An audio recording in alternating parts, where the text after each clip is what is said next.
Hi, welcome back to my YouTube channel. ನಾನಿವತ್ತು ನಮ್ಮೂರಲ್ಲಿದ್ದೀನಿ. ನಮ್ಮ ಊರಿಂದನೇ ಬ್ಲಾಗ್ನ ಕಂಟಿನ್ಯೂ ಮಾಡ್ತಾಯಿದ್ದೀನಿ. ಬನ್ನಿ, ಇವತ್ತಿನ ದಿನ ನಾನು ಏನೆಲ್ಲ ಮಾಡ್ತೀನಿ ಅನ್ನೋದನ್ನು ನಾನು ಈ ವಿಡಿಯೋನಲ್ಲಿ ಶೇರ್ ಮಾಡ್ತೀನಿ ನಿಮ್ಮ ಜೊತೆಲಿ. ಟೆರೇಸಲ್ಲಿ ಸ್ವಲ್ಪ ಗಿಡಗಳೆಲ್ಲ ನೆಟ್ಟಿದ್ದೀವಿ, ಅದನ್ನೆಲ್ಲ ತೋರಿಸ್ತೀನಿ. ಇರಿ ಒಂದು ನಿಮಿಷ. ಸೇವಂತಿಗೆ ಹೂವು ಗಿಡ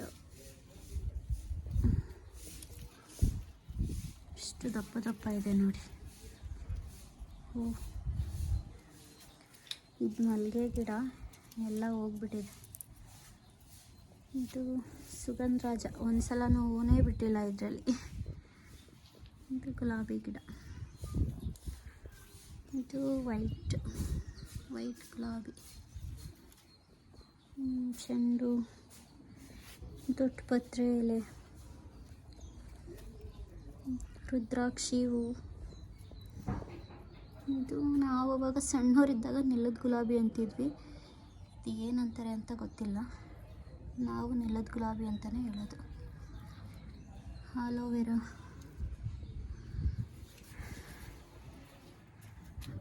ಪುದೀನ, ಇದು ಎಲೆ ಯಾವುದಪ್ಪ, ವೀಳ್ಯದೆಲೆ.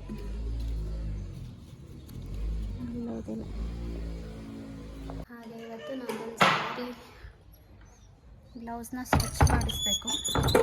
ನಮ್ಮಪ್ಪನೇ ಸ್ಟಿಚ್ ಮಾಡೋದು.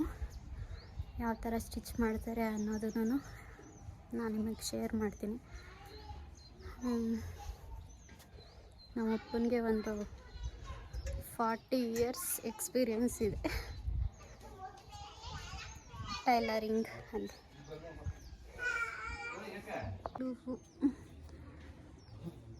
ಎಷ್ಟು ಉದ್ದ ಬೆಳೆದಿದೆ ಅಂದರೆ ತುಂಬಾ ಹೂ ಬಿಡುತ್ತೆ.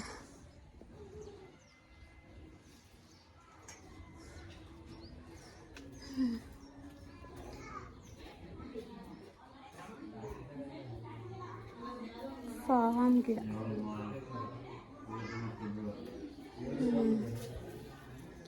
ಮನಿ ಪ್ಲ್ಯಾಂಟ್ ಇಷ್ಟುದ್ದ ಬಂದಿದೆ. 3 ಇಂಚು ಇಷ್ಟೇ ಇರಲಿ, ಕೆಳಗೆ ಡೀಪು. ಅಷ್ಟೇ ಇರಲಿ.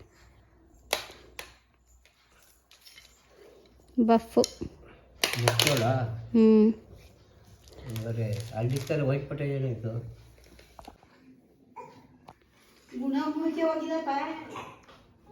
ಅಪ್ಪ, ಎಷ್ಟು ವರ್ಷ ಎಕ್ಸ್ಪೀರಿಯನ್ಸ್ ಇದೆ ನಿನಗೆ? ಸಿದ್ದಪ್ಪ ಇವರೇ ನಮ್ಮಪ್ಪ. ಹೇಳಪ್ಪ, ಏನು ಎಷ್ಟು ವರ್ಷ ಎಕ್ಸ್ಪೀರಿಯನ್ಸ್ ಇರೋದು? 35. ನಾನು 40 ಅಂದ್ಬಿಟ್ನಲ್ಲಪ್ಪ. ಇರಲಿ, 40. ನಾನು ನಿಮ್ಮ ಟೈಲರ್ ಸಿದ್ದಪ್ಪ. ನಾನು 35 ವರ್ಷದಿಂದ ಹೊಲಿತಾನೆ ಇದ್ದೀನಿ,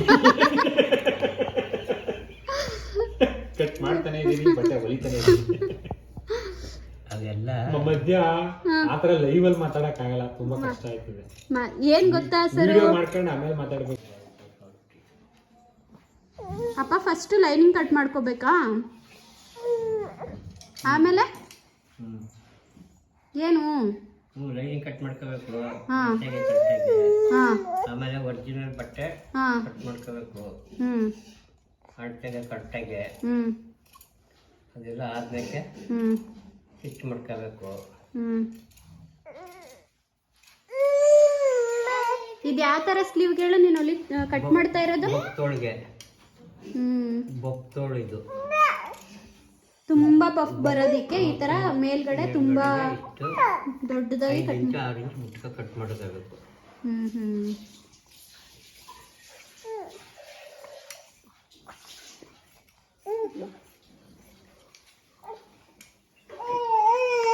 ಮನೆಗೆ ಹೋಗು, ಮನೆಗೆ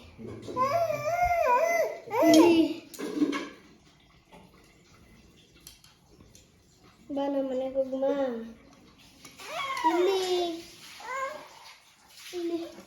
ಇಲ್ಲಿ ಗೊಂಬೆ.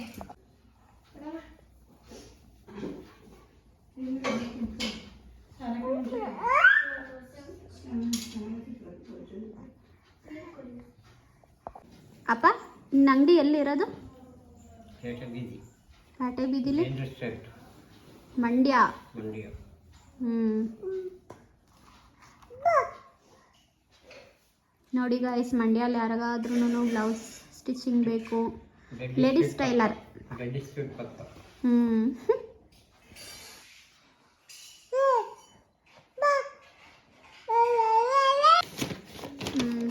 ಕುಕ್ಕು ಪಾಪುದು ಕ್ರೀಮ್ ಎಲ್ಲ ಖಾಲಿಯಾಗಿತ್ತು, ಇದನ್ನೆಲ್ಲ ತರಿಸಿದ್ದೀನಿ.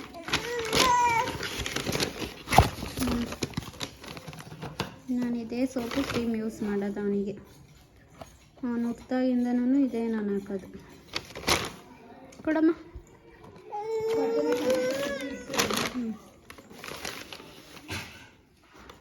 ಶಾಂಪೂ, ಸೋಪು, ಕ್ರೀಮ್, ಪೌಡರ್ ಎಲ್ಲ ನಾನು ಸೆಬಾಮೇಡೇ ಯೂಸ್ ಮಾಡೋದು. ಚೆನ್ನಾಗಿದೆ ಪ್ರಾಡಕ್ಟ್. ಸೆಬಾಮೇಡ್ ಬಗ್ಗೆ ಹೇಳೋದೇ ಬೇಡ, ಆಲ್ಮೋಸ್ಟ್ ಎಲ್ಲರೂ ಇದೇ ಯೂಸ್ ಮಾಡ್ತಾರೆ.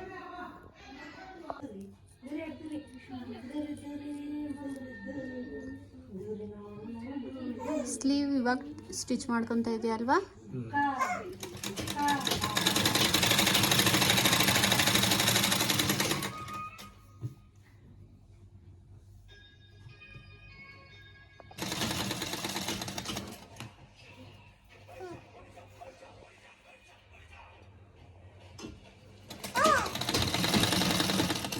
ಇದೇನಪ್ಪ ಥ್ರೆಡ್ ಪೈಪಿಂಗ್ ಕಟ್ಟೋದಾ? ಈಸಿ ಮೆಥಡಲ್ಲಲ್ವಾ ಇದು?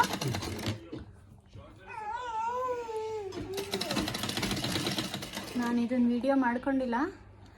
ನೆಕ್ಸ್ಟ್ ಥ್ರೆಡ್ ಪೈಪಿಂಗು ಈಸಿ ಮೆಥಡಲ್ಲಿ ಯಾವ ಥರ ಮಾಡೋದು ಅಂತೇಳಿ ನೆಕ್ಸ್ಟು ಯಾವುದಾದ್ರೂ ಬ್ಲೌಸ್ ಸ್ಟಿಚ್ ಮಾಡೋದು ತೋರಿಸ್ತೀನಿ.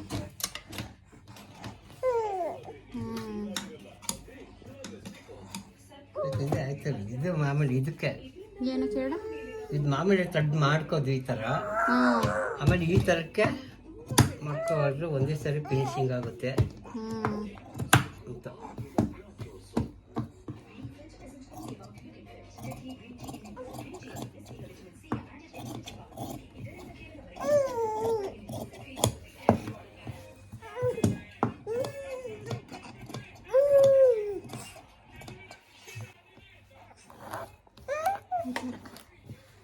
ಥ್ರೆಡ್ ಪೈಪಿಂಗ್ ಹಾಕ್ಸಿದ್ರೆ ಫಿನಿಶಿಂಗ್ ತುಂಬಾ ಚೆನ್ನಾಗಿರುತ್ತೆ. ಇನ್ನರ್ ಒಳಗೆ ಹಾಕಬೇಕು.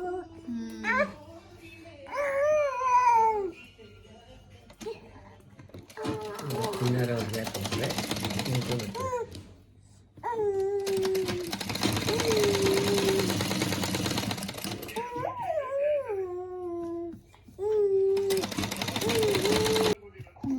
ಥ್ರೆಡ್ ಪೈಪಿಂಗಿಂದ ಇಷ್ಟು ಫಿನಿಶಿಂಗ್ ಚೆನ್ನಾಗಿ ಬರುತ್ತೆ.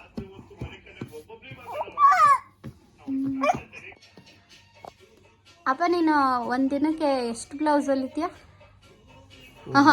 ಒಂದು ಬ್ಲೌಸ್ ಹೊಲಿಯೋಕ್ಕೆ ಎಷ್ಟು ಟೈಮ್ ತಗೋತೀಯ? 1.5 ಗಂಟೆ ಬೇಕಾ? ಜಿಕ್ಕಿ ಮಿಷಿನಲ್ಲಾದರೆ? ಜಿಕ್ಕಿ ಮಿಷಿನಾದರೆ ಒಂದು ಅರ್ಧ ಗಂಟೆ, ಮುಕ್ಕಾಲು ಗಂಟೆ. ಹಾಂ, ಈ ಥರ ಇಲ್ಲ ಮೋಟ್ರ್ ಹಾಕೊಂಡಿದ್ರು ಒಂದು ಗಂಟೆ ಕೆಲಸ ಹಿಡಿತೀವಿ. ಇದೆಲ್ಲ ಥ್ರೆಡ್ ಪೈಪಿಂಗ್ ಮಾಡೋದು ನೀಟಾಗಿ ಬರ್ತದೆ. ಜಿಕ್ಕಿ ಮಿಷಿನ್ ಇನ್ನೂ ನೀಟಾಗಿ ಬರ್ತದೆ.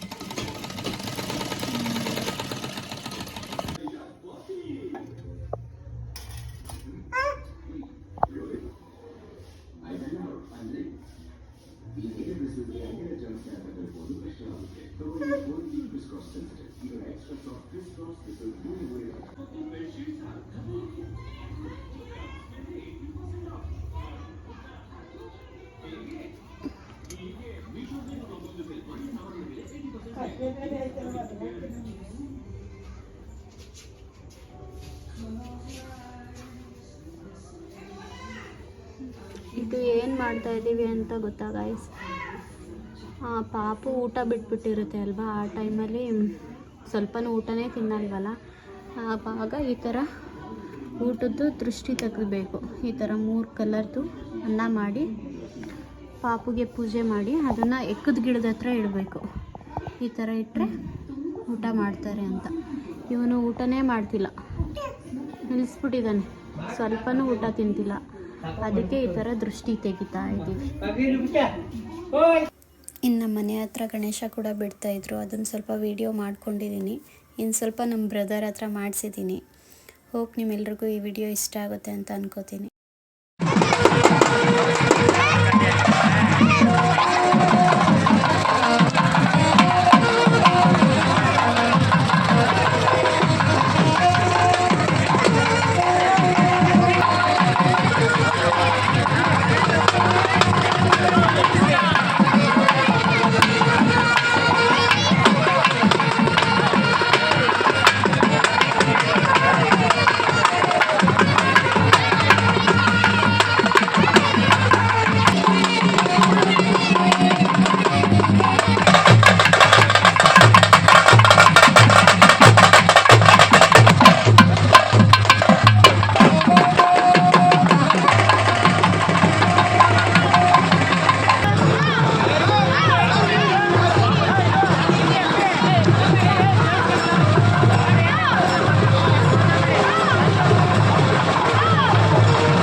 ಬ್ಲೌಸ್ ಕೂಡ ರೆಡಿ ಆಯಿತು.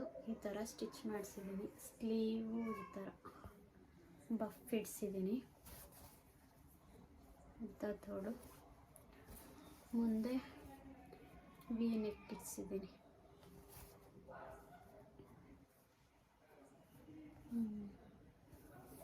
ತುಂಬಾ ಚೆನ್ನಾಗಿರುತ್ತೆ ಈ ಥರದ್ದು ಆಲ್ರೆಡಿ ನನ್ನ ಹತ್ರ ಒಂದೆರಡು ಇದೆ, ಆದರೆ ಇದೇ ಥರ ಪ್ಯಾಟ್ರನಲ್ಲಿ ಮತ್ತೆ ಹೊಲಿಸಿದೆ.